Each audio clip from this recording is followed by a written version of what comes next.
dib u laabanayn oo aan halka la joogo hadii cid ku dhiigan kodaan laga noqonayn waxaana leeyahay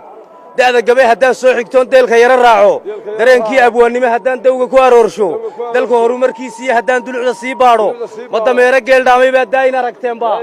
ma dugaa gaadhi raacay baa dayni hilibkiisa ma digaagad baa dihatay baa caana laga dooni ma islaan dhalmada daysay baa maanta dib u foolan ma duqaad kubihiisi taa nolol dambe waayi ma dareemo caws noqotay bay raadin dumarkiina ma doofaaran abi daahirayn baa dar lagu maydhi afar taara iyo deel iyo daalma ka higaajay dabadeed sidii ardad cuno doobta ma u tuuray dib haddii aan ugu soo noqdon dulucda sii baadho ma hargeyso oon dib u dhisaan cadow ku sii dayni ma diyaarad laga duuliyaa dib u rasaasayni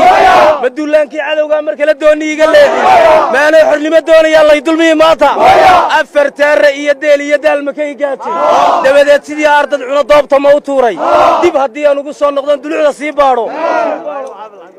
dib haddii aan ugu soo noqdo dulucda sii baadho ummadii dulmiga loola tagay ee daayinu gargaaray ummadii xaqoodii cid kale xooga kaga qaaday dawladay samaysteen ilaan dumini maayaane